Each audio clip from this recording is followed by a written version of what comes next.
Ora, sejam bem-vindos, meus amigos. Ataque rápido, mesmo em dia de feriado, muito frio, mas cá estamos nós. O nosso coração está quente, portanto damos essa vertente ao frio que está lá fora. Temos muita coisa para falar.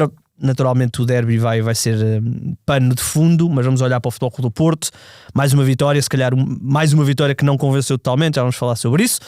Antes de mais, só dar aqui um aviso, que eu já tenho a certeza que me vou esquecer no final, que é dizer que o Ataque Rápido da próxima semana não é na segunda-feira, mas é na sexta-feira, gravado imediatamente a seguir ao derby. Portanto, assim que acaba, nós vamos gravar. Nós não, tu, Luís, eu não vou estar. Pensei que ias dizer isso. Não vou estar. Vou estar a viajar mesmo na hora do jogo, portanto não vou conseguir ver o jogo, mas já temos aí tudo preparado. Portanto, logo na sexta-feira à noite vão ter episódio do Ataque Rápido. Diogo, bem-vindo. Olá, bom dia. Estás bem? Igor, bom dia, Luís. Estou bem, sim, obrigado. Já sei que tu és friorento como eu, portanto estamos... Sou friorento, sim. Estou aqui com o coração quente, como tu disseste, mas vamos agora aquecer com o debate. Vamos lá então. Luís, como é que estás? Estás bem? Estou bem com pressa, não é? Neste belo feriado, exato. Estamos aqui a trocar as voltas e já estou a ficar ansioso. Vamos embora. Vamos lá. Olhem, muitas pessoas têm pedido para nós falarmos do Futebol Clube do Porto.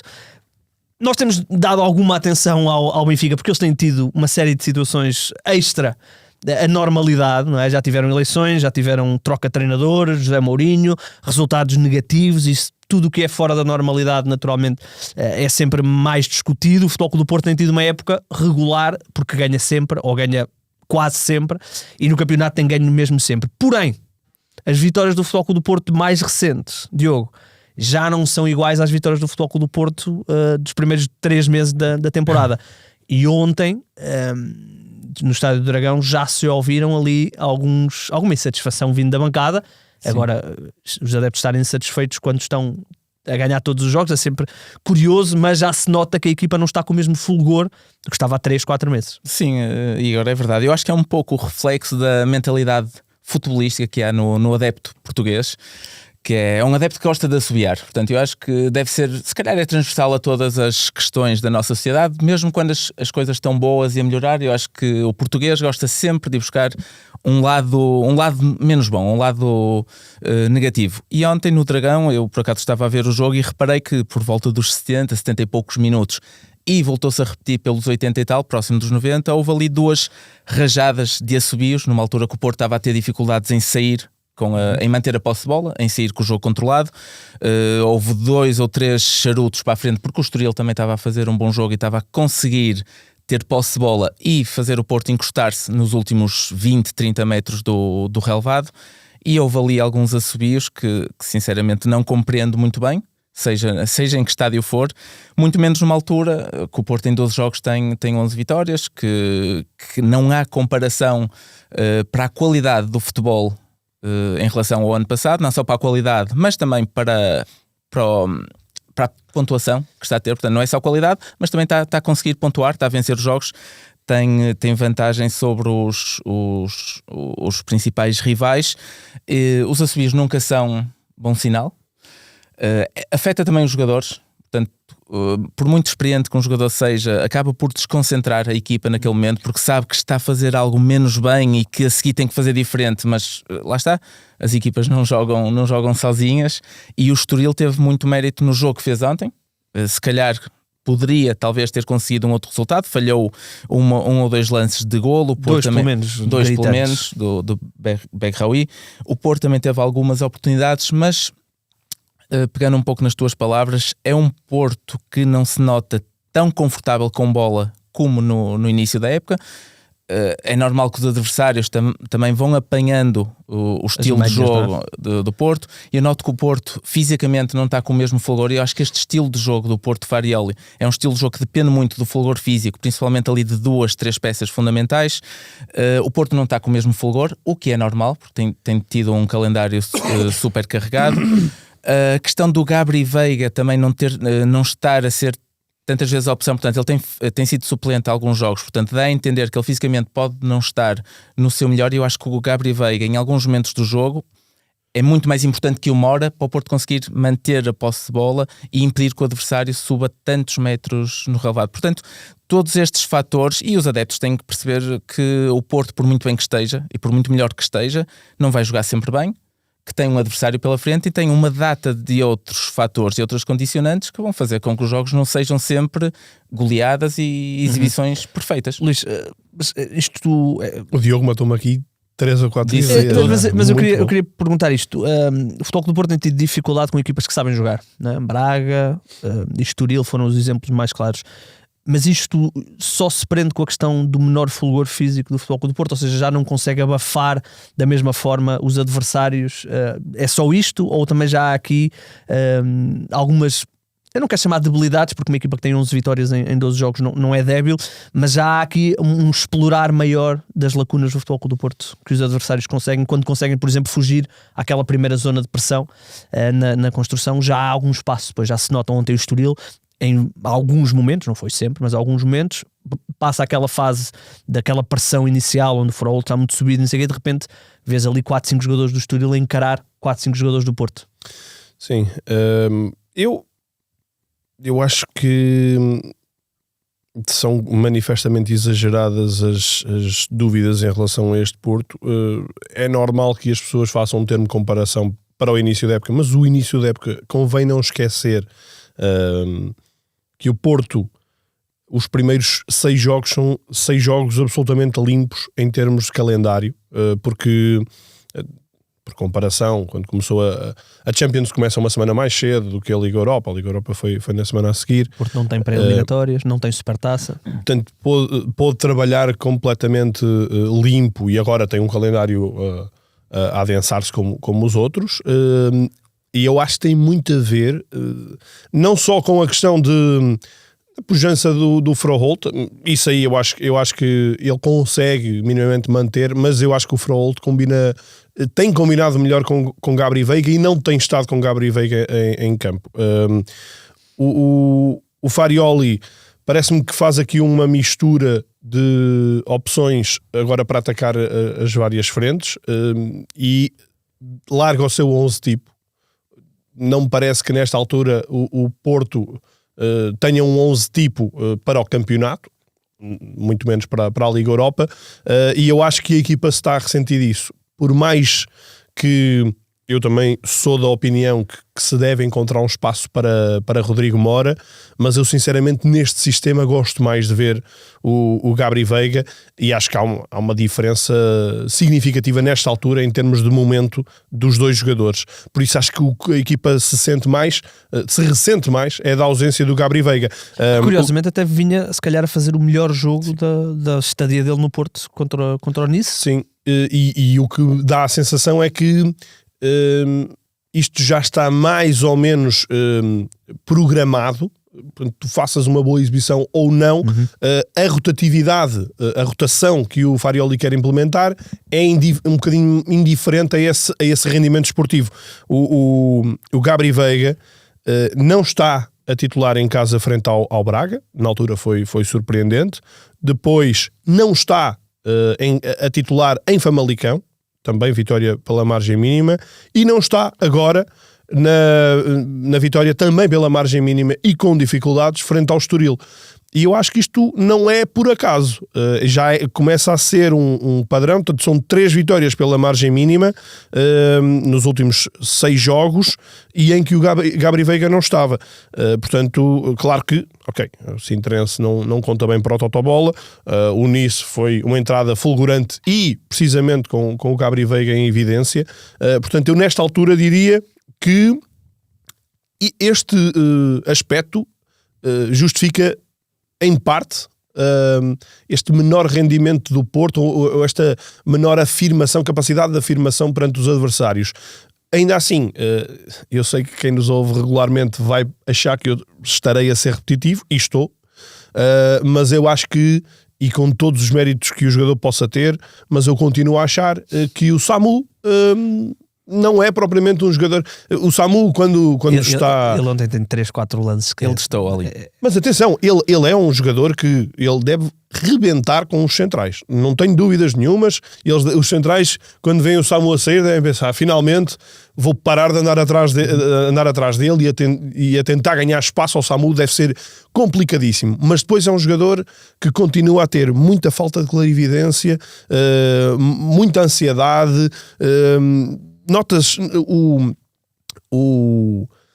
o comportamento corporal do Samu transmite-te sempre muita sensação de insegurança, não é? Notas que é alguém que não está... Quando tu olhas para o De Jong, olhas para o semblante do De Jong e tu pensas, este rapaz transmite-me confiança, muita confiança, não é? Sabe o que é que vai fazer, está ali com uma frieza, uma serenidade brutal. O Samu é completamente oposto, e eu não estou a dizer que deve jogar o De Jong e não deve jogar o Samu. Claro que o Samu é um jogador que o Porto tem que rentabilizar, mas eu sinceramente acho que será importante fazer aqui outro tipo de gestão, e acredito que com o De Jong, eu ia chamar-lhe Frenkie de Jong. Frenkie de Jong era bom, era. Com De Jong a voltar, eu não sei se ele ontem não sai meio tocado, não percebi bem. O De Jong? O De Jong, sim. É porque até o Samu vai ver se ele, como é que ele está.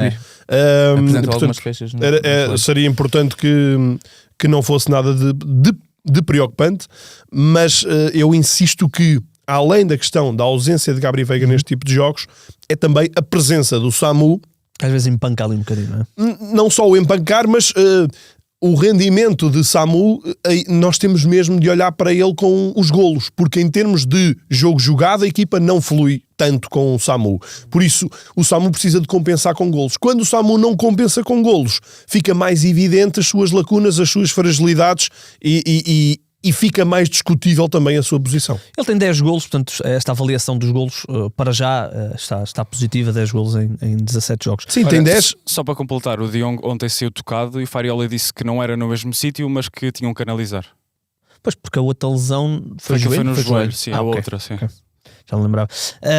Olhando aqui para a questão do Gabri Veiga, queria-me focar aqui na questão do Gabri Veiga, que foi se calhar a grande aposta na altura do André Vilas-Boas, até para já o ter no Mundial. Houve toda aquela dele abdicar de dinheiro para vir para o Porto. Notou-se realmente que ele esteve um ano na Arábia claramente descontente. Notou-se realmente isso, notou-se no Campeonato do Mundo, notou-se no arranque da temporada, mas parece-me que ele estava, antes de ir ao banco neste jogo, a atingir aqui um nível que depois dá uma conectividade a todo o jogo do Porto, que Rodrigo Mora, com todas as suas mais-valias, e são muitas, não consegue dar, porque o Gabri Veiga tem uma simplicidade no seu futebol de qualidade que acho que o Rodrigo Mora ainda não tem, poderá vir a ter um dia. Portanto, esta questão do Gabri Veiga também se nota muito, não é? Quando não há Gabri Veiga, o jogo do Porto fica um bocadinho mais aos repelões. Sim, exato. Eu acho que o Gabri Veiga, apesar de não ser um jogador tão vistoso como o Mora, porque o Mora pode andar muito desaparecido do jogo, mas quando aparece... às vezes resolve, seja com golos de belo efeito, seja com grandes assistências. Portanto, nota-se que é aquele jogador que pode não aparecer muitas vezes, mas quando aparece faz algo diferente e até pode desbloquear o jogo ofensivo da equipa, que foi o que aconteceu muito o ano passado. Os únicos rasgos ofensivos e de qualidade que o Porto tinha era o Mora, que marcava golaços do nada. O Veiga pode não ter essas jogadas tão vistosas, mas eu acho que na regularidade de todo o jogo, ele dá mais à equipa, mesmo fisicamente. Nas bolas paradas, não podemos esquecer que o Porto já tem cerca de uma dezena de golos de cantos, quase todos eles, não vou agora dizer de cabeça, mas quase todos cantos batidos pelo Gabri Veiga, que de facto coloca muito bem a bola, principalmente na zona do primeiro poste. E eu 6 assistências já do Gabri Veiga, e muitas delas são em bola parada. E ultimamente o Gabri Veiga já tem apresentado golo, portanto já marcou 2 ao Nice e... já tinha marcado antes também para o campeonato. No jogo contra o Utrecht, que o Porto também estava a ter dificuldades e acabou por empatar, para mim foi dos melhores jogos do Gabri Veiga pelo Porto, que ele de facto conseguiu entrar e conseguiu revolucionar o jogo ofensivo do Porto numa exibição que estava a ser muito, muito cinzenta. Pegando aqui no que disse o Luís, do Froholt, de facto o Froholt continua a ser um dínamo ali no meio campo do Porto, continua a correr imenso, mas eu acho que por vezes ele não sabe ainda gerir o que corre. Eu acho que ele às vezes se atrapalha um pouco na sua própria forma de jogar, de correr, de ir a todos os lances. Ele às vezes acaba por sobrepor posições que têm outros colegas e o Porto abre uma cratera gigantesca no meio campo. Muitas vezes... Posicionalmente ainda é um jogador indisciplinado. Não sabe ainda não sabe gerir a corrida. Não sabe ainda gerir a corrida. O que por vezes é ótimo e o público gosta, e ele vai ao central e vai em sprint ao lateral e fecha outra vez no médio, como aconteceu numa jogada em Arouca que o Porto estava com um a menos. Sim. E o público gosta porque vê o jogador a dar tudo. E às vezes recuperações que nem são de recuperar. Às vezes ele recupera bolas em zonas que tu ficas... E às vezes ele dá sprints em alturas do jogo e em jogos tão envolvidos que não tem de dar isso só com o tempo e com a maturidade e com os treinadores certos. é que vai 19 aprender. anos. 18? 19. Ele vai ter que aprender a gerir, porque por vezes o Porto abre crateras muito grandes no meio campo e aquele espaço entre os dois centrais e o Varela, ou ontem o Rosário, que por sinal voltou a fazer um jogo muito competente, 19. E o Varela vai ter que correr muito para jogar ali, para ser um titular absoluto do Porto. O Rosário voltou a fazer um jogo muito competente. O Porto abre crateras muito grandes que tanto contra o Nice como ontem contra o Estoril, as equipas adversárias apanham o Porto completamente em contrapé. Quando conseguem fugir daquela primeira zona de pressão. Porquê? Porque se calhar o Froholt está a pressionar um lateral ou um central adversário e os restantes colegas têm de perceber que ele vai fazer aquela pressão e têm de compensar, porque senão abre-se um buraco muito grande, e eu acho que esse é um dos problemas do Porto, é por vezes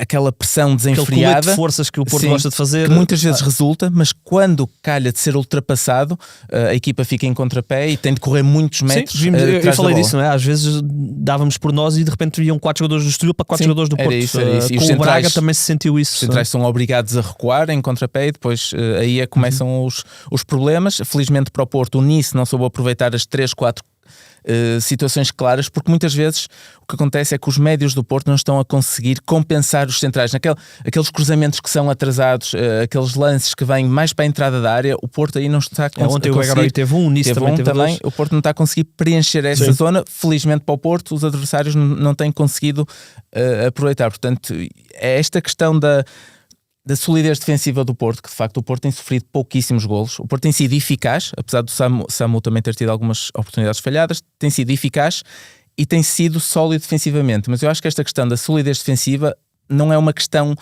é uma falsa questão, porque eu acho que tem sido muito por causa de algum desacerto ofensivo dos adversários nestes jogos mais recentes. Sim, porque houve uma fase em que o Porto nem sequer não conseguia oportunidades. Mais recentemente tem concedido, tem havido algum desacerto ofensivo dos adversários, e isso também importa e também se trabalha. Luís, porém, mesmo que o Porto não esteja numa fase tão fulgurante, o que é certo é que vai ganhando os seus jogos.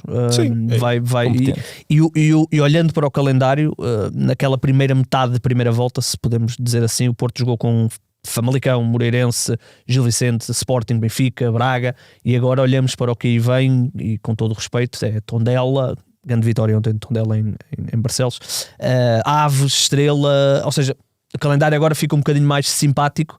Portanto, mesmo que o Porto não esteja tão fulgurante, continua a ganhar, continua a não dar assim tantas oportunidades. Houve aqui algum desperdício, mas continua a não ser um vendaval de oportunidades, e portanto as coisas eu acho que tem tudo para encaminhar. É verdade que o volume de jogos, e tem sido até um ponto de crítica de André Vilas Boas, o volume de jogos vai se adensar, mas também porque o Porto adiou este jogo que vai ter agora com o Vitória, mas eu acho que mesmo sem estar fulgurantes estão a ganhar. Vai haver uma altura em que vão estar fulgurantes outra vez, e eu acho que vão aqui de vento em popa rumo a uma vantagem que pode ser já muito importante. Sim, eu a seguir já queria também só tocar essa questão do calendário, mas ainda à tua questão, sim, o Porto, eu não consigo bem entender esta, ou melhor, eu percebo a exigência dos adeptos, como é lógico, não consigo entender a intranquilidade, é boa a exigência, a intranquilidade que pode passar para a equipa, não consigo entender, mas também, verdade seja dita, não senti que a equipa tenha ficado insegura com qualquer assobio que tenha surgido, e o que eu senti neste jogo foi o Estoril efetivamente foi bastante perigoso, ameaçador na primeira parte, mas não foi assim tanto na segunda. Aquilo que o Diogo há pouco estava a falar é verdade. Uma das grandes lacunas que eu identifico neste Porto é quando o Porto está em transição defensiva, ou seja, a sofrer um contra-ataque, a baixar, os médios ou estão adiantados, porque a equipa posiciona-se mais à frente, ou encostam-se na última linha junto aos centrais e abre sempre ali os adversários já perceberam várias vezes, e notas isso, em colocar as bolas um bocadinho atrasadas, e é uma zona em que o Porto pode de facto ficar ferido. Não aconteceu neste jogo, mas há aqui um aspecto que o Farioli realmente tem que rever. Agora, eu sinceramente, mesmo percebendo que a equipa não estava com um bom fulgor, não estava a conseguir um jogo positivo, afirmativo, tal como tinha acontecido contra o Braga. Eu acho que o Porto tem muita dificuldade quando há uma equipa capaz de lhe saltar à pressão e de a condicionar ali na saída. o Porto é muito melhor nas segundas bolas quando está no meio campo contrário do que está quando está no seu meio campo, o que é curioso. O Porto perde muitas bolas quando há essa disputa, quando uma equipa se predispõe a ir debater com o Porto no seu meio campo. Mas a verdade é que o Porto ganhou todos os jogos neste registro. Curiosamente, o único jogo que não ganhou para o campeonato foi em casa contra o Benfica, e não foi um Benfica que tenha querido sequer estar a discutir o jogo pelo jogo contra o Porto. Aceito totalmente a justificação, discordo totalmente também da justificação para o Benfica ter tido essa postura, mas tudo bem. Agora, o Porto foi competente mesmo nas situações em que foi apertado, portanto conseguiu aqui passar por momentos de maior complicação. E olhando para este calendário, o Porto tem aqui uma ótima hipótese de fazer, e já fez um novembro praticamente limpo, só o empate no Utrecht, e agora tem a hipótese de fazer um dezembro também perfeitamente limpo, onde eu diria que no plano teórico, se calhar o jogo mais complicado será o jogo da Taça de Portugal, pelo calendário, talvez, pela sucessão de jogos, em casa contra o Famalicão. As saídas... Atenção, isto pode acontecer em qualquer jogo, obviamente, mas vai a Tondela, vai a Alverca, e depois os jogos em casa, frente ao Vitória, que é uma equipa um bocadinho melhor que o que esteve na primeira jornada, para a Taça da Liga, agora já na quinta-feira. O Vitória está melhor do que estava no início da época, mas sinceramente não acho que... Estou curioso para ver o 11 do Farioli neste jogo para a Taça da Liga. Eu acho que ele não vai rodar assim tanto, precisamente a Taça da Liga, se há coisa boa para quem participa na Taça da Liga, é que tu tens 3 jogos para ganhar um título. É quase uma super taça. Portanto, não acredito que ele vá fazer uma revolução como fez, por exemplo, o Sporting frente ao Alverca, em que trocou as peças todas. Mas o Sporting teve aquele jogo de menos de 48 horas. É isso, sim. E depois, enfim, Malmo para a Liga Europa, o Estrela em casa, também não tenho encontrado grandes argumentos neste Estrela, e acaba o ano contra o Aves, também em casa, portanto também acho um adversário perfeitamente acessível. É um dezembro muito promissor para o Porto descolar e aproveitar desde já o derby de sexta-feira, independentemente do que aconteça, poderá descolar de um deles, pode até descolar um bocadinho mais se houver empate. Portanto, está aqui um cenário muito propício para o Porto. Resta saber se a equipa vai aproveitar, mas o que eu sinto claramente é que a equipa sabe como fazer para o aproveitar. E a diferença da primeira para a segunda parte, em termos de postura do Porto, mesmo que qualitativamente a equipa não tenha estado propriamente melhor, esteve melhor defensivamente na segunda do que na primeira. Acho que foi importante ao Porto anular a saída do jogo do Wolfsgrove. Gostei muito de ver a forma como na primeira parte o Wolfsgrove jogou muito solto, a aproveitar muitas vezes aqueles buracos que curiosamente havia. Surge um mau passe dele o gol. É verdade. Mas depois na segunda parte o Porto colocou-lhe um homem em cima, normalmente era o Froholt que lhe caiu em cima, e já se sentiu muito mais dificuldades do Estoril em construir, em ligar jogo, já foi muito mais bola na profundidade. Depois quando vais ao banco é diferente, não é? O Porto ir ao banco vai buscar muito mais qualidade do que o Estoril. Olhando para este calendário, Diogo, realmente, e já olhando também para o que vem aí a nível de derby do Sporting e do Benfica, realmente o Porto tem aqui uma chave de ouro, porque o calendário foi muito interessante nisto que o Luís falou, que é primeira metade com muitos jogos difíceis, mas com uma linha de tempo entre esses jogos que na maioria das vezes foi simpática. Como o Luís disse, e bem, a Liga Europa começou mais tarde, portanto o Futebol Clube do Porto jogou semana a semana, no fundo, e agora que o calendário é mais denso, a Liga Europa, a Taça Portugal, a Taça da Liga, mesmo com rotação, são momentos em que tu podes ter um toque, podes ter uma lesão, podes ter algum desgaste, viagens e não sei o quê, os adversários acabam por ser mais modestos. Em teoria, sim. Em teoria, sim. Isto é tudo em teoria. O Porto pode perder agora todos os jogos em dezembro. Claro. Sim, dá a entender que o Porto, assim, a fase complicada em termos de adversários e de saídas terá já talvez sido ultrapassada, e o Porto ultrapassou com nota positiva. Agora, também há uma questão, porque chegando a esta fase do campeonato, é a fase dos maus relevados, e apesar do Porto ter grande parte dos jogos em casa, eu acho que, por exemplo, este jogo em Tondela, numa semana que se prevê de chuva, eu acho que pode de facto complicar o tipo de jogo que vai ser e o tipo de jogador a utilizar nesse jogo.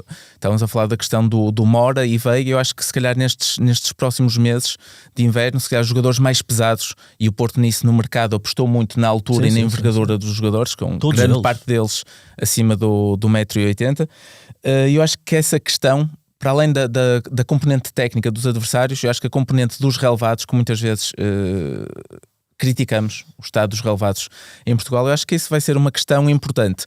O Porto pode sentir um pouco dessa pressão um pouco mais aliviada agora, até porque na Liga Europa voltou às vitórias, está numa posição super confortável. Eu acho que dificilmente o Porto não passa diretamente à próxima fase. Acho que só se houvesse aqui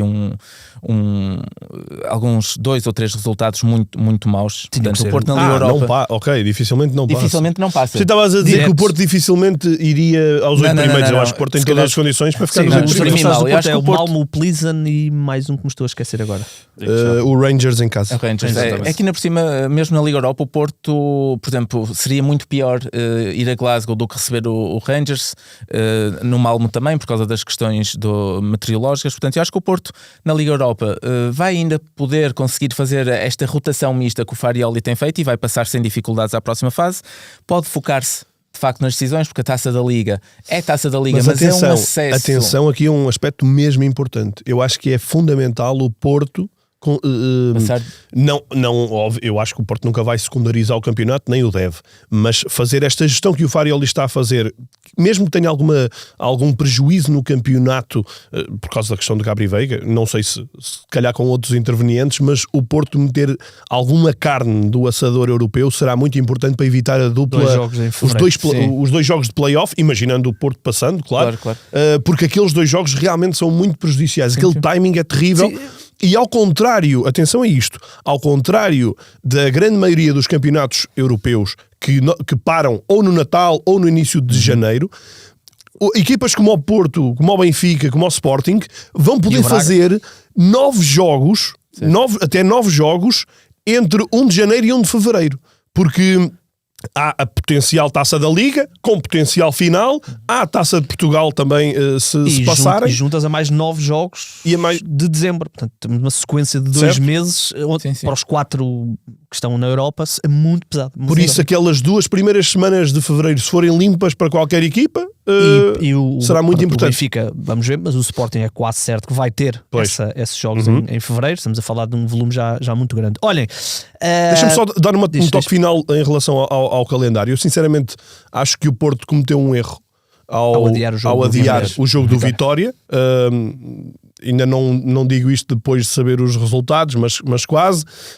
Faz-me lembrar um bocadinho também o erro que o Benfica cometeu ao adiar o jogo contra o Rio Ave, que depois apareceu ali 3 dias depois de um jogo e 3 dias antes de um jogo, e o Benfica até empatou esse jogo, já com outro treinador. Claro que o jogo com o Rio Ave era no meio da eliminatória com o Nice e, portanto, em conceito seria bom, mas revelou-se uma má opção, e acho que o Porto, neste caso, também olhando para esta densidade de calendário, eu acho que não havia necessidade de o Porto o ter feito. Nesta altura, o Benfica tem 25 jogos, o Sporting tem 21 e o Porto tem 19. Portanto, eu sinceramente tenho algumas dificuldades em perceber estas críticas do Porto à calendarização, porque o Porto também contribuiu, nomeadamente com este adiamento, para este jogo. E eu depois também estive a fazer o levantamento de jogos com intervalos de 72 horas, e não sinto que o Porto obviamente é prejudicado ao jogar na Liga Europa, porque joga quinta e antes de semanas europeias de seleções tem que jogar no domingo, portanto aí vai ser sempre as 72 horas, mas o Porto aconteceu 4 vezes, jogos com intervalos de 72 horas, o Benfica também 4 vezes e o Sporting 2, o Sporting aqui claramente mais folgado, também porque não teve pré-eliminatória em relação ao Benfica no início da época, mas esses 2 jogos foram os 2 jogos com o Alverca, em que joga com 48 horas de diferença e com 72 horas de diferença. Tomou essa opção, revelou-se uma boa opção, e lá está. Em contraponto, acho que o Porto não deveria ter adiado isto. Estou a falar agora. Sim, o Sporting arriscou na altura ter mantido o jogo com o Alverca e levantou-se a possibilidade de adiar, e o Sporting preferiu jogar. Eu acho que o Sporting fez este cálculo de limpar depois em dezembro, e depois também fez o cálculo de vamos aqui meter toda a gente, porque é um jogo em casa Em com o casa, Alverca sim. e rodou a equipa toda. Portanto, vamos ver o que é que o calendário nos vai dizer.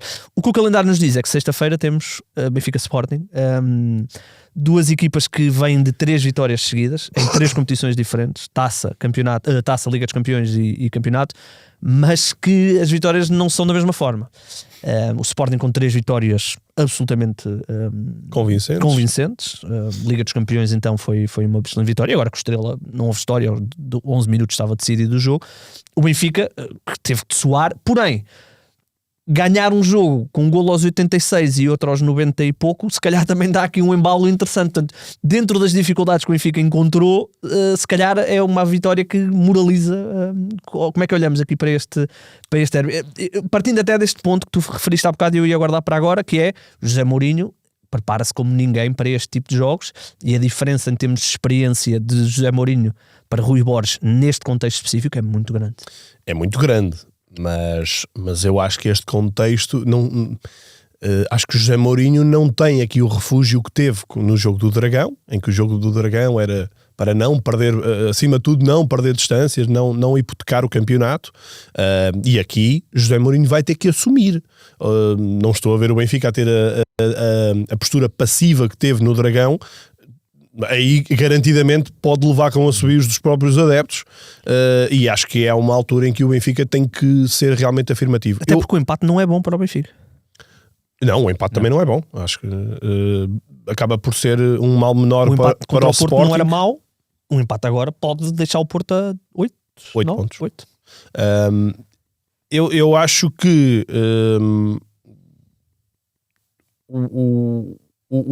em relação à vitória frente ao Nacional, para este jogo, e acho que vão entender o que é que eu quero dizer, mas foi mais benéfico o Benfica ganhar desta maneira do que ter ganho 3-0 descansado, a controlar o jogo. Portanto, o Benfica precisava deste jogo, precisava desta injeção moral, eu salvo erro, o Benfica ainda não tinha virado um jogo. Virou contra o Gil Vicente, mas foi ali, sofreu cedo e depois acho que vira ainda na primeira parte, já não me lembro bem. Mas o Benfica não tem tido propriamente estas injeções, em contraponto com o Porto, por exemplo, que teve vários jogos a ganhar perto do fim, teve o jogo muito moralizador, a forma como ganhou também em Alvalade. O Benfica não tem estas injeções há algum tempo, e portanto este jogo foi importante para a equipa poder, do ponto de vista mental, estar um bocadinho mais serena, não se tornar ansiosa com cenários adversos. O Benfica não estava a conseguir responder a resultados negativos, e acho que foi importante. Agora, esta semana foi muito importante para se perceber uma coisa no Benfica. O Benfica, eu estou a falar de Leandro Barreiro, e eu acho que Leandro Barreiro é uma semana perfeita para demonstrar onde é que ele é útil. Sim. E onde é que ele não é útil. E o Benfica, já falámos disto várias vezes, acho que o Benfica tem muito mais capacidade para discutir jogos grandes, não é para fazer mais pontos em jogos grandes do que noutros, mas tem mais capacidade para discutir jogos grandes, mas depois tem muitas dificuldades em furar com barreiras baixas. Pedir ao Barreiro para jogar entre linhas. E ele depois até podia disfarçar, porque ele tem alguma capacidade de golo. Estou-me a lembrar de um hat-trick que ele fez o ano passado ao Famalicão. Acho que até foi na estreia, uma coisa assim qualquer. Ou pelo menos a estreia a titular, acho que sim.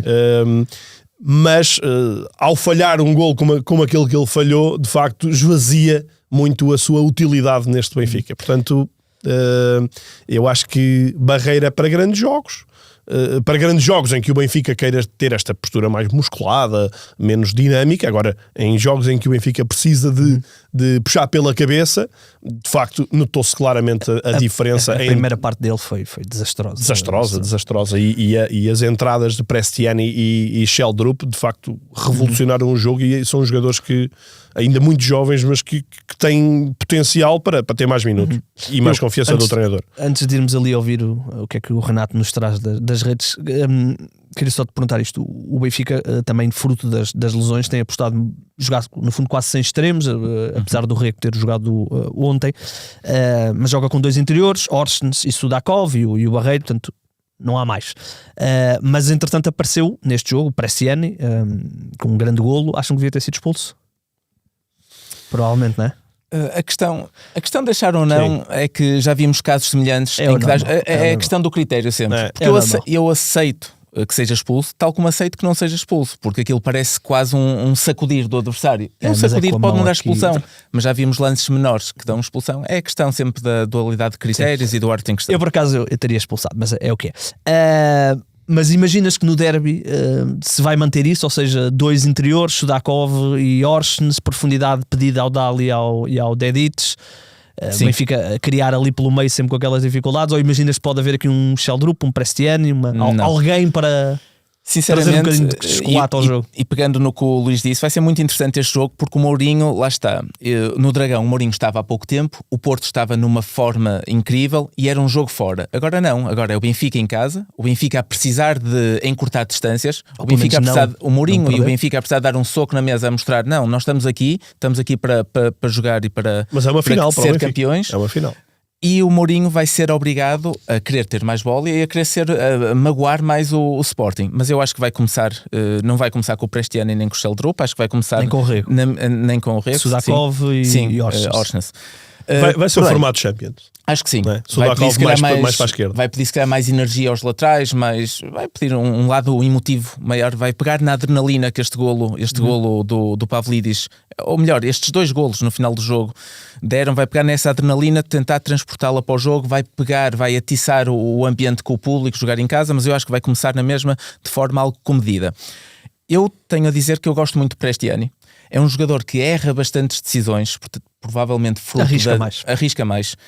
É muito novo ainda, ele veio muito novo para Portugal, é ainda muito novo, mas eu gosto porque é um jogador que dá coisas diferentes ao Benfica, é um jogador que tem alguma arrogância a jogar, e nós vemos pelo lance do golo, em que o Benfica está a perder num terreno complicado, e ele tem 4 ou 5 colegas na área, e está quase sem ângulo, e chuta. Mas é engraçado porque quando o Roger Schmidt é despedido, o Prestiani estava a jogar a titular.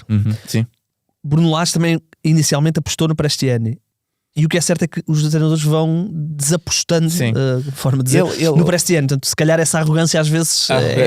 Ele ali se falha, se o remate não dá golo, até podia dar canto, ou uma defesa guarda-redes, ou até podia ir para o Oceano Atlântico, a bola, não se sabe, e toda a gente ia cair em cima do Prestiani. Mas eu gosto desta arrogância do jogador. Ele é um jogador algo errático, traz más decisões, mas mexe com o jogo. O Benfica precisa de jogadores que façam coisas diferentes. Exatamente. O Benfica precisa de energia, precisa de... Ia usar uma expressão não muito adaptada aqui à situação, mas o Benfica precisa desse tipo de atitude, de energia, precisa de ferir mais os adversários. E eu gosto da arrogância do Prestiani, traz aquele sangue sul-americano, típico jogador argentino, comete alguns erros, alguns excessos, mas eu acho que o Benfica teria a ganhar, mesmo contra o Sporting em casa, teria a ganhar. Claro que depois o Mourinho, e isso é o trabalho dele, ele saberá melhor que ninguém fazer isso, teria de adaptar a equipa para o momento de transição defensiva e por aí, na fase mais defensiva do jogo, mas eu acho que o Benfica teria a ganhar com a garra e a arrogância do Prestiani. É engraçado porque traz coisas diferentes, traz uma energia, e o Benfica às vezes tem um estilo, não é um estilo de jogo, mas o Benfica está com um jogo muito macio e sonolento e precisa destas injeções de...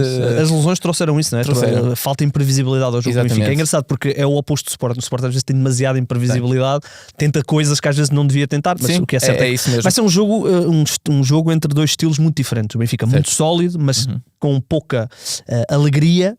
O Sporting com muita alegria e às vezes a exagerar um bocadinho. Quando sai bem, acontece como aconteceu com o Bruges e contra o Estrela. Quando as coisas saem mal, acontece como aconteceu com o Estoril e contra o Braga, onde o Sporting se limita a pontapear a bola. E uma grande questão vai ser ver se de facto volta ao pote e para aquele jogo mais interior e imprevisível, ou se mantém os jogadores mais abertos. Ninguém sentiu a falta do Pote, também foram 3 jogos, com um jogo da taça mais acessível pelo meio, com o Marinhense, mas o melhor elogio que se pode fazer é que ninguém sentiu falta do Pote. Ajuda ao Sporting ter 4 jogadores para 3 posições, porque o Kenda é um super suplente, entre aspas. Quando não há Géni... suplente, se calhar, eu nem considero que agora suplente. Já o Catamo é que é o super suplente. A aposta tem sido sempre que os dois estão bem fisicamente, e a aposta vai sempre ao Géni. Tem sido sempre, 90% das vezes vai para Géni, e o Géni faz um grande jogo na Liga dos Campeões. É verdade que ontem não foi tão efusivo, mas faz um grande jogo na Liga dos Campeões. Renato, nós perguntávamos nas redes, olhando também para o Porto, o que é que pode aproveitar do derby? Quem é que tem? Como é que é? Pergunta? Quem é que ia ganhar mais com o derby da próxima jornada? Partindo do princípio que o Porto ganha, então dela, não? Pronto, as respostas na sua maioria foram quase todas sobre o Futebol Clube do Porto, mas depois tem aqui uma do Dani Monteiro um bocadinho diferente, eu vou lê-la no fim. Mas antes, o João Vicente diz que quem pode vir a ganhar com o derby é o Futebol Clube do Porto. Alguém vai certamente perder pontos, podendo, no melhor dos cenários, para o Futebol Clube do Porto haver empate e ambos perderem pontos. O Tiago Torres, na minha opinião, são os treinadores. Exato.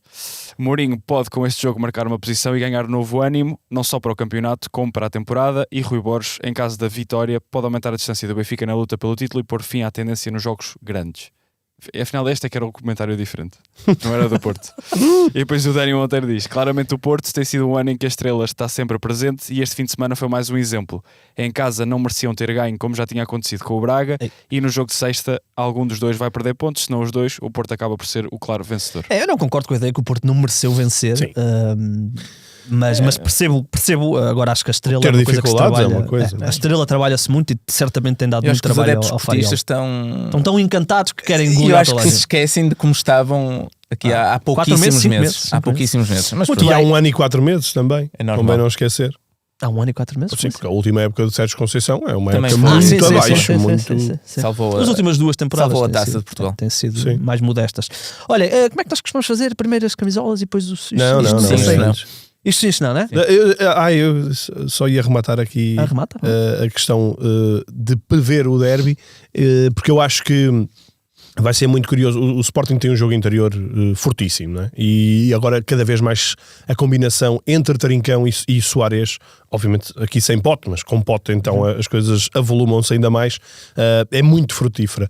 O Benfica é muito forte a anular este jogo interior, sobretudo porque eu estou a imaginar que Richard Rios volta, joga ao lado do Enzo, com Barreira à frente, com Orsnes na meia direita, portanto vai ser uma equipa também muito física a tentar anular este Sporting. Portanto, eu acho que seria interessante o Rui Borges explorar se calhar um bocadinho mais o jogo exterior, Abrir que o jogo. Por poderá... isso é que eu acho que o Geni vai ser titular. Sim. Para já ele tem esta linha contra o Benfica, possível. não é? Sim, também tem isso, e em transição acho que pode ferir muito.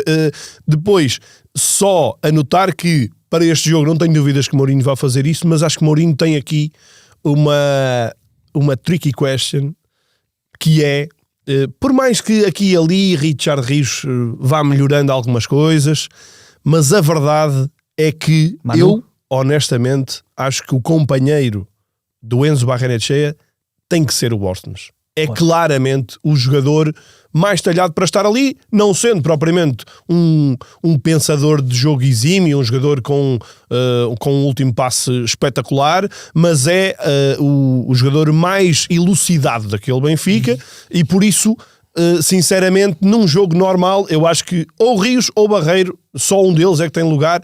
E estou a ser simpático porque eu acho que muitas das vezes nenhum deles deveria jogar em jogos mais acessíveis em casa. Vamos ver. Só nós aqui no 00 vamos ter certamente tema do dia, onde vamos abordar mais, fazer uma antevisão mais a fundo deste derby que aí vem na E vamos na ter sexta. o ataque. E vamos ter o ataque rápido gravado imediatamente a seguir, é com o Casada, não é? É com o Casada. Estará por aqui o Humberto também, portanto vai ser certamente muito interessante. Olha, então vamos lá ao Isto Sim. César, vamos ao Isto Sim. Então, o meu isto sim vai para a vitória dos sub-17 portugueses no Campeonato do Mundo. Vai também uma palavra para o Bino, porque muita gente tem falado do MVP, do Mid, do Romário Cunha, um guarda-redes do Braga, que eu também gostei muito da sua prestação. Vou dar destaque ao Bino, um treinador jovem português, já venceu o Europeu Sub-17 com esta mesma geração, continuou o bom trabalho para o Mundial de Sub-17. Quanto aos jogadores, o Mateus Mid do Porto, que foi o melhor jogador, portanto podemos ver na linha do Foden, que também já foi, do Fabregas, ou até de um ex-Porto. O Porto já teve 2 MVPs de um Mundial Sub-17, que foi o Gabriel Verón, que não correu muito bem, agora encontra-se emprestado ao Santos, ao Juventude. É que tu foste do Phil Foden ao Gabriel Mas é Verón por isso com uma mesmo. facilidade. Mas eu acho que é a questão O Mid, interessante. é importante o Mid saber que Se isto pode dar para qualquer se lado. ele for mid, ficar ali no meio já não é mau. Olha, essa foi boa. Bom, Humberto, boa. Mas também, e também temos a questão, o Porto também teve o Anderson, que depois foi para o Manchester, também tinha sido o MVP do Mundial Sub-17 poucos meses antes, veio em janeiro para o Dragão e acabou por jogar muito bem, ir para o Manchester, depois se foi bem ou mal aproveitado, isso já é outra questão. Mas é muito interessante vermos, e os miúdos têm que meter isto na cabeça, que esta conquista por si só nada diz. Claro que é um ótimo sinal, é sinal da qualidade que nós temos e estamos fartinhos de saber, e os clubes grandes também sabem certamente, porque têm cada vez mais aproveitado os seus jovens. Agora, isto nada significa, muitos deles só daqui a 5 ou 6 anos é que vão aparecer, porque nós formos ver os campeões sub-17, Mundial sub-17 de há 2 anos, quase nenhum ou nenhum está a jogar nas suas equipas principais da formação. É normal, estamos a de falar onde de vieram. 16, Portanto, 17 anos. É isso mesmo. Portanto, estes miúdos têm que meter na cabeça que se calhar só daqui a 4, 5 anos é que vão de facto aparecer. Mas é um ótimo sinal para a formação portuguesa. Como nós estamos fartinhos de saber que estamos recheados de qualidade, é bom para os clubes verem. O Vilas Boas esta semana veio dizer, o Vilas Boas não, o Farioli, desculpem, veio dizer que alguns deles vão estar na próxima pré-época. Eu acho que isto já é uma vitória para miúdos de 17 e 18 anos e é um ótimo sinal para o nosso se futebol. olharmos para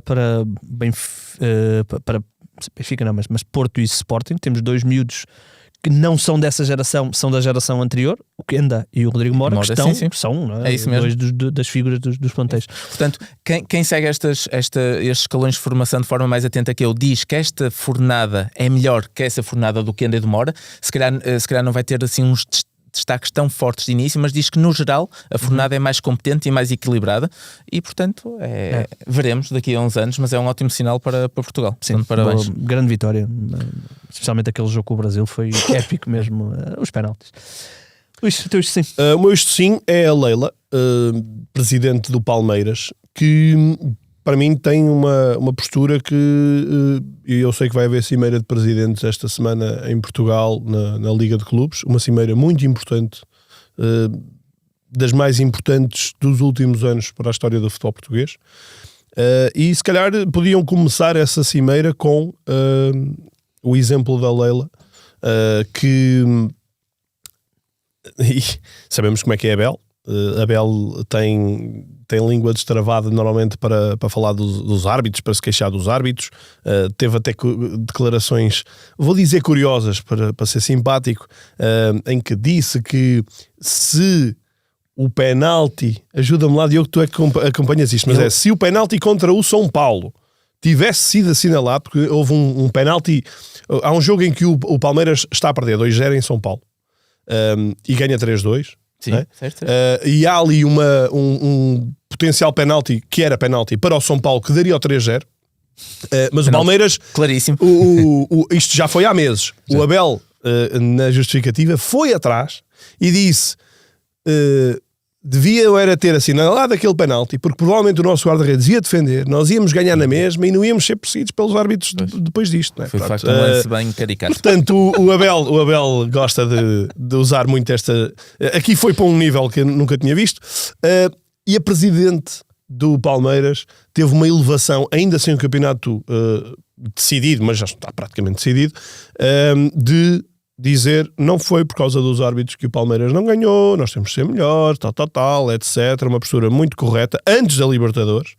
No final da Libertadores, que o Palmeiras perdeu contra o Flamengo, e portanto, gol de Danilo, gol de Danilo. Ela cumprimenta o seu homólogo do Flamengo, está na entrega.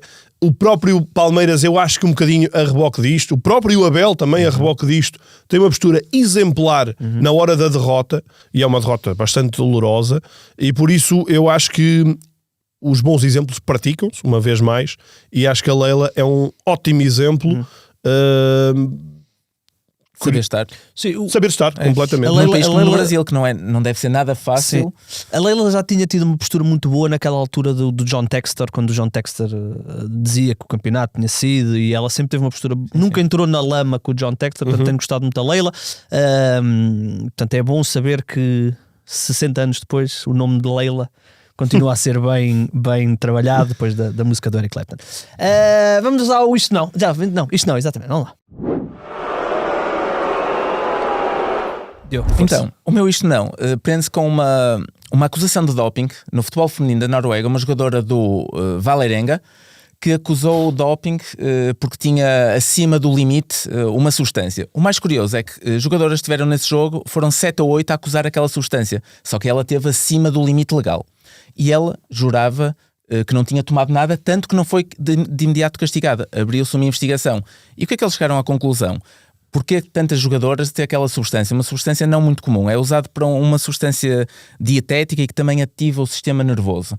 Eles chegaram à conclusão que o sintético do Lillestrøm, O sintético relevado. o relevado sintético, portanto, aquelas borrachinhas pretas que normalmente são microplásticos feitos a partir de pneus, elas, quando são decompostas, libertam uma substância, essa tal substância usada no dietético. Portanto, as jogadoras, ao jogar e ao treinarem naquele sintético do Lillestrøm, estão constantemente a inalar. E isto é o meu isto não para quê? Portanto, se os sintéticos têm também substâncias dopantes que podem ser acusadas e podem levar à suspensão. A jogadora não foi suspensa, mas ela disse que isto lhe afetou imenso o lado psicológico. Porque ela sabia que não tinha tomado nada, sabia que estava a ser investigada pela Comissão Europeia da Dopagem e afetou-lhe imenso. Agora, os sintéticos são usados mundialmente. Em Portugal, todas as equipas, ou praticamente todas as equipas de formação, são sintéticos, e acho que é uma questão que deve ser levantada. É o que é que anda a passar dos sintéticos? Porque pode ser uma substância dopante, mas pode ser uma substância cancerígena, pode ser uma substância toxicológica qualquer. Portanto, eu acho que é interessante, e a Noruega já está a investigar os milhares de sintéticos que tem, para ver de facto o que é que anda a passar diariamente para os miúdos. Sim, que não são analisados. As crianças não são analisadas para doping e para outras substâncias, mas neste caso só está a ser falado porque de facto acusou uma concentração elevada desta substância no tal sintético do Lillestrøm, que há de ser igual a muitos sintéticos pelo mundo fora. Portanto, o que é que os sintéticos estão a passar para nós também que jogamos? Claro. E é engraçado, nós estamos sempre a cair, estamos sempre a inalar, estamos sempre a engolir aquelas bolinhas. Portanto, o que é que estamos levar para casa? A levar para casa. Muitas. Portanto, o que é que andamos a... A minha marquise deve estar completamente dopada. Pois, é isso. Muito bem, boa cena. Luís. O meu isto não é... Sabes quem é o último classificado da Liga Europa? Não. É o Nice. Ok. 0 pontos em 5 jogos. Sabes quem é que foi o último classificado da Liga Europa o ano passado? O Nice. Foi o Nice, com 3 pontos, no fruto de 3 empates. O Nice, curiosamente, jogou agora com o Porto e vai jogar recentemente. E jogou com o Benfica no verão. E jogou com o Benfica e vai jogar com o Braga, não tarda muito também, mas aí é em casa. O Nice é a pior equipa, não deixa de ser curioso, que é uma equipa dos Big Five, mas tem um rácio terrível nestes novos formatos de competições europeias. Não está também nada bem no campeonato. Eles vão com 6 derrotas seguidas. Uau. Tem um treinador que ainda há 2 anos foi a grande sensação. Um treinador que se demitiu a seguir ao jogo com o Porto e que essa demissão não foi aceita. Não foi aceito. Ainda ontem veio um diretor no final do jogo, e eles perderam contra o Lorient 3-1, e veio um diretor no final do jogo dizer isso nem é assunto, o presidente já falou, portanto não é assunto de Frank Hez, é para ser o treinador, mas realmente o Nice se calhar podia talvez abdicar de ir às competições europeias de tão más prestações que vai conseguindo. Lorient 3-1, Porto 3-0, Marselha 5-1 em casa, Friburgo, PSG, Metz. Bem, está forte aqui o nosso Nice. O engraçado é que no meio destas péssimas prestações europeias conseguiu um apuramento para a qualificação para a Liga dos Champions. Exato. Portanto, internamente a coisa vai funcionando. Este ano está mais difícil, eles estão em 10º, acho eu. Mas sim, ali... certamente não estão bem. Muito bem, vamos lá ao desenterrado, Renato. Desculpa ter saltado aqui a pressão. Vamos lá, então. Podes sempre meter as culpas no Nora. É a culpa do César Nora, hoje o nosso produtor. Hoje tem que voltar às vitórias. Vamos lá, então. O Luís está numa associativa. Hoje é feriado, eu tirei o pé do acelerador. Então vamos lá. Por isso a coisa está mais simples. O nosso desenterrado tem só 32 anos. Ok. Ainda é um semi-desenterrado. É extremo. Já venceu 1 Jogos Olímpicos. Já está aí tudo a pensar. É brasileiro. Ganhou os Jogos Olímpicos. Dá para perceber, não é? Londres 2012. Venceu uma Libertadores com uma equipa cuja estrela era só Neymar. Por isso, pensa quando é que o Santos já ganhou a Libertadores. 2011. Exatamente. Pronto, ele já ganhou, Diogo. Já sabe mais do que eu. Vitor Andrade. Não. Esse não tem esse é mais novo. Mais novo. Chegou a passar pelo Benfica. Este jogador aqui jogou exatamente num grande em Portugal, mas não é o Vitor Andrade. Jogou num grande há 4 anos. Esta é a idade. Pois é. Jogou num grande há 4 anos e foi extremo do Santos em 2011. Então aquele ataque do Santos tinha o André Balada, que passou no Sporting. Não podes trazer Brasil, não é? Aqui o Diogo é expert. O André Balada já não joga. Continua a pensar alto. Olha, fez só 10 jogos neste grande que ele jogou cá. Ok. Uma assistência. Jogou para caralho. Anda, continua a dizer os jogadores do Tenho Santos. certeza que ganhou medalha de ouro nos Jogos Olímpicos de Londres 2012. Pá, não disse que era Londres. Pois. O Ah, Luís isso. disse- desculpa. Eu não Não disse. era Eu estava Londres. aqui a ver o disse plantel Jogos do Brasil. Olímpicos. Ah, Disse ok, Jogos ok. Ei, ok. para de ver. Para de ver. Ele não era titular nesse Santos, do Neymar. Pois. Epá, fogo. Não é. Eu vou-te dizer, eu tenho Esse é o onze? o tapete no chão, eu nem sequer estou a pensar. Vou dar uma. Eu sei o Vou tirá-lo 11. do Brasil. Cá foi treinado por Sérgio Conceição. Ai, Jesus. Epá, fogo. Não me perdoou. E não é o Verón, não é? Pera, Portanto, e o olha, Verón- vou dar outra então. Esta Já sei vai quem ser é. dada. Já sei que é. Vais-me mandar ou não? Vou Vou dar uma que vai ser dar. dada. Estejam atentos. Tem a ver com esta final agora da Libertadores. Ai, Jesus. Espera aí. Tem a É ver. feriado. Vê lá, é este? Fogo. Espera aí. Foi treinado Não, o Igor... pelo Conceição no Porto. Extremo. Ex-Santos. Esta vai ser básica. Vai ser tão básica, pá. Foi, Ai, pá, foi, que nervos, meu. é engraçado porque Ai! foi flop no Porto e logo a seguir teve ali uma fase em que parecia o Maradona. Fora já do Porto. Sim. E antes de ir para o Porto. E antes de ir para o Porto, Era uma máquina. Opa, fogo. Ele chega assim de repente ao Porto. O Nora está ali, o Nora está com as mãos na cabeça. Opa, para, Esta Diogo. não- Ele não- chega assim num esta fecho não de me perdoa. mercado. Esta não chega, me perdoa. chega com mais um. Eu estou a Vem um central do Chelsea para o Porto. o Sarr, E Malang chega, Sarr. e chega ele.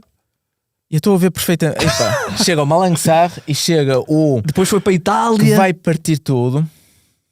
Ai. Olha, lembras-te de. Eu estou completamente lembras-te bloqueado. nas Queres nossas ver? ligas de draft, houve alguém que trocou tipo o Pizzi, que na altura era o melhor jogador, logo para poder ter esse jogador e foi um flop inacreditável. Ai, É canhoto. Ui, espera aí que eu não sei de cor. Acho que não. Estou só a despistar. É destro, é destro. É incrível. Como é que é? Desistem? Não. Passam a vergonha? Que já estamos. Extremos do Porto, vamos lá, não era o Galeno. Deve estar toda a gente a Olha, gritar vai no carro. Santos, Lázio, West Ham. o Filipe Anderson. Fogo, exato. pá, que estupidez. Foi aqui que eles chegaram. Só, por amor de Deus, meu. Pá, que burro, meu. Pá, a sério. Não, tivemos, Olha, Isto é empate, mas é zero para cada um. Não, é 0 para cada um. Tivemos dois muito. Zero para cada um. Não, por cima, ele tem. só tem faltava dizer o razão. É isso. Opa, Filipe Anderson ficou depois ligado a um gol sofrido contra o Sporting, Mas, ficou ali. a culpa é tua. Para que começaste a falar do Santos, pá? Eu lá me lembro. Eu já estava com a toalha no... Eu não sabia que No ele estava tapete, nesse Santos de completamente. 2011. Sabia que ele Yeah. era da, Também da não, formação também do não sabia, Santos, não também sabia não que sabia. estava nesse Santos.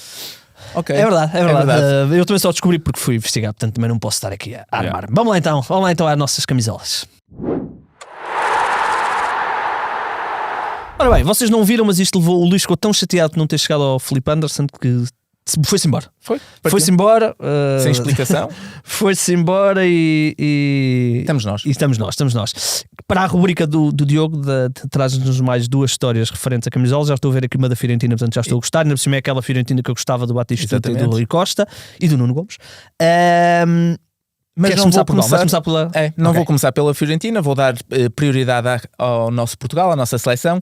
E numa altura em que, de facto, se fala muito do equipamento preto da Seleção Nacional, que lançou no último jogo em homenagem ao Eusébio, portanto da Puma King para o Eusébio, eu lembrei-me de contar uma história engraçada e que de certeza que muita gente não saberá, é que, de facto, o primeiro equipamento oficial de Portugal foi preto, foi uma camisola preta.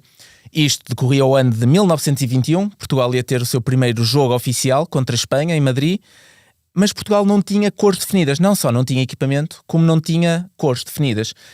E como havia muitos jogadores, portanto isto foi próximo de uma altura, isto já foi há mais de 100 anos, e foi numa altura em que Portugal tinha há pouco tempo deixado o lado monárquico para passar para a República. E havia muitos jogadores que não gostavam, nem se identificavam com o verde e vermelho. Portanto, e não queriam jogar de verde e vermelho.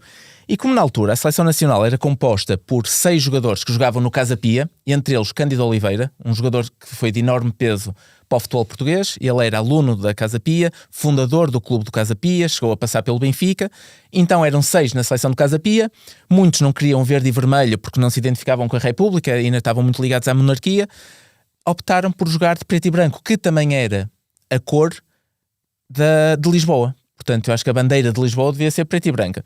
Como muito jogava no Casa Pia, o Cândido Oliveira disse: meus amigos, não se preocupem, não vamos definir cores para Portugal, nem equipamentos, vamos levar os equipamentos do Casa Pia para jogar este Portugal-Espanha em Madrid.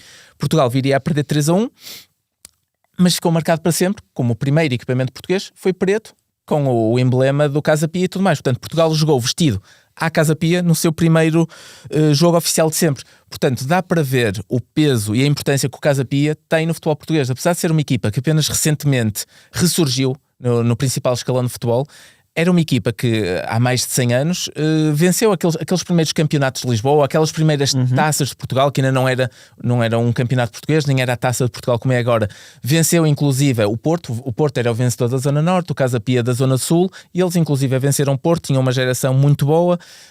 Com o tempo, com o profissionalismo no futebol, foram perdendo espaço e estão agora a surgir, mas conhecendo esta história, que eu agora tive a estudar mais em pormenor, é de facto importante perceber o impacto que o Casa Pia e o Cândido Oliveira tiveram na formação da seleção nacional e na formação do futebol profissional em Portugal. Portanto, Casa Pia é um clube histórico e muito importante para o nosso futebol. Portanto, força que Casa Pia continua a evoluir à procura de voltar às vitórias, como no passado. Fun fact, Renato, e tu vais gostar desta. Só agora, quando ele falou, é que me bateu na cabeça de ei, que engraçado, a Puma, Pantera, dá para fazer aqui casamento. Só agora é que me bateu.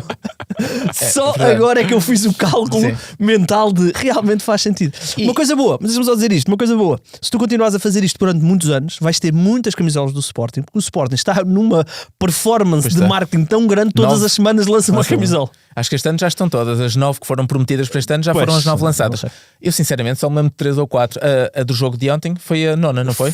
Não sei Não sei se é a 9ª, se é a 8ª. É a 8ª? Eles lançaram mais uma na semana passada. Esta foi de Natal, acho. Assim, preta com assim umas ondas verdes. O Sporting está aqui num processo. Mas se calhar em termos de marketing, se calhar funciona em termos comerciais, se houver gente que o nosso bancada de leão ataca-as todas. Pois, é isso.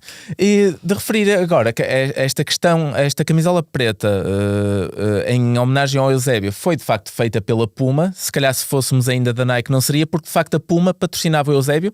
A Puma King é King por causa do Eusébio, que era a alcunha do Eusébio. Na altura havia a chuteira Puma King. Pois é. Já para o Eusébio, agora eles fizeram o fato de treino e esta camisola que foi usada no último Portugal-Arménia. Portanto, o primeiro equipamento de Portugal foi do Casa Pia e é interessante, era outro futebol, eram outros tempos. Perdemos 3-1, com 6 jogadores do Casa Pia nos convocados, 4 jogavam no Casa Pia, 2 estavam emprestados ao Benfica, mas pronto, era ali. O Casa Pia emprestava jogadores ao Benfica, é impressionante. Portanto, é uma história interessante. A segunda história, e vou aqui pegar nesta camisola. Fala-me aí da Fiorentina. Vou falar. A Fiorentina tem uma particularidade grande no futebol, que é daquelas cores, daqueles equipamentos que uma pessoa olha, vê um equipamento violeta, sabe logo, associa de imediato à Fiorentina, porque é de facto uma cor rara, não muito utilizada nos equipamentos de futebol, e tem quase sempre equipamentos bonitos. Neste caso aqui é uma t-shirt alternativa da altura do Rui Costa, portanto esta t-shirt deve ser por volta de 94, 95, por aí. Não. Para ser com o Rui Costa não, tem que ser mais longe, à frente? mais à frente, tem que ser mais final da década de 90. Portanto, o Batistuta em 92 já estava, mas o Batistuta chegou mais antes. Em 94 estava no Benfica ainda, não? Ok, sim, faz sentido. Portanto, deve ser de 96, por aí. E eu venho falar da Fiorentina. E porquê que a Fiorentina é violeta? A Fiorentina inicialmente era vermelha e branca, como o Tromp do Sporting, vermelho de um lado, branco do outro. E corre o mito, e eu venho também aqui desmistificar este mito, que dizia-se que eles eram vermelhos e brancos. Como os equipamentos eram lavados no Rio pelas senhoras lá de Florença, as cores começaram a ficar deslavadas, começaram-se a misturar o vermelho e o branco, e então nasceu o violeta. Mas isto é um mito que não tem fundamento, porque se nós misturarmos até o vermelho e o branco, não vai dar violeta. Iria dar assim um género de rosa, acho eu. Porquê então que o Fiorentina tinha esta cor tão típica do violeta? Depois de um amigável contra uma equipa, o IPES, acho que é o IPES que se diz, uma equipa húngara que veste também de violeta. O presidente da Fiorentina na altura gostava do futebol do IPES, numa altura que o futebol húngaro era muito forte a nível mundial, dos melhores jogadores eram húngaros, gostava do futebol e da mentalidade vencedora do IPES, então decidiu, a partir de agora, vamos adotar os cores do IPES e vamos também ser um clube vencedor como eles estão. E a partir daí, depois o primeiro jogo foi contra a Roma e a Fiorentina adotou esta cor violeta, daí serem os viola, que é violeta em italiano, e é uma cor super distintiva. Toda a gente sempre que vê um equipamento violeta, e normalmente são bonitos, associa à Fiorentina. Eu gosto quando eles têm aquele equipamento quase na totalidade violeta. Violeta, sim. Acho que fica muito fixe. Eles ultimamente têm posto alguns padrõezitos a mais. Os adeptos não gostam muito, gostam de se manter mais fiéis só ao totalmente violeta, mas foi assim que nasceu. Portanto, não foi umas camisolas mal lavadas no Rio, foi mesmo por causa do IPES. E vem ainda acerca da Fiorentina, que teve uma das camisolas mais conhecidas e mais procuradas por colecionadores, pertenceu à Fiorentina, que foi a alternativa de 92-93, que vai aparecer aqui numa fotografia no vídeo. Essa fotografia, esse equipamento foi banido após meia dúzia de meses de utilização, porque chegaram à conclusão que os padrões na camisola tinham o desenho de suásticas. Portanto, a Loto e a Fiorentina já na altura vieram naturalmente defender-se, a dizer que o padrão foi de forma aleatória, mas de facto nos cantos forma suásticas que, quando o público começou a notar, já não conseguiam desver aquilo, como se diz, já não conseguiam tirar aquelas suásticas da cabeça, conotação muito negativa. Em Itália tem um peso histórico e tradicional ainda maior. E então, a meio da época, a t-shirt foi abolida, trocaram por uma outra alternativa mais básica, e hoje em dia é um dos equipamentos mais consagrados, mais falados e mais procurado por colecionadores, porque lá está, aquele equipamento foi abolido, mas ainda teve meia época quase a ser utilizado, até as pessoas de facto a perceberem daquilo. Portanto, foi comercializado, muitos jogadores utilizaram, e hoje em dia é um dos equipamentos mais procurados. A camisola é lindíssima, vão ver aí na fotografia, mas de facto apareciam ali meia dúzia de suásticas bem distintivas. Portanto, acaba por ser engraçado que num ano super negativo para a Fiorentina, que foi um dos melhores ataques do campeonato e acabou por descer. Portanto, aquela questão da suástica parece que abanou também com a equipa e foram para a segunda divisão. Deixa-me só corrigir, eu achava que o Rui Costa tinha ido em 95, 96, mas não, ele vai mesmo em 94, 95, 94, pode estar. Pronto, seja como for, não é de 92 como eu estava inicialmente a dizer, mas pronto. Fiorentina é daqueles clubes que têm as camisolas mais bonitas, sem dúvida, após época. Da Fiorentina. Eu, na altura, final da década de 90, aquela equipa com o Rui Costa e com o Batistuta, sim. e com um dos meus jogadores, marcou a todos. E que um dos meus jogadores favoritos, o Enrico Chiesa, pai do Federico Chiesa. Sim. Muito bem, agradecer ao Tovar, porque acho que esta camisola é uma das que ele nos deu. Acho que sim. Portanto, um abraço ao Tovar. Bem, vamos fechar. Não se esqueçam, o Ataque Rápido esta semana. Teremos mais um episódio que vai ser publicado na sexta-feira, logo a seguir ao jogo, portanto, deem-nos o tempo para ainda com os ânimos quentes, depois do derby, vai ser interessante. Portanto, na sexta-feira à noite, o jogo acho que é às 8h15, portanto o episódio deverá lá estar por volta das 11 e pico. Portanto, não haverá depois episódio na próxima segunda. Portanto, este episódio vai ser o de quinta-feira, porque fazia sentido, o de sexta, desculpem, fazia sentido porque derby na sexta e depois o Sporting joga logo na terça para a Liga dos Campeões e o Benfica na quarta também para a Liga dos Campeões, e portanto vamos nos focar mais quase na totalidade no derby. Portanto, fiquem à espera desse episódio. Agradecer ao Diogo mais uma vez. Obrigado, sempre um gosto ter-te por cá, e já sabem, todos os ataques rápidos têm um fim.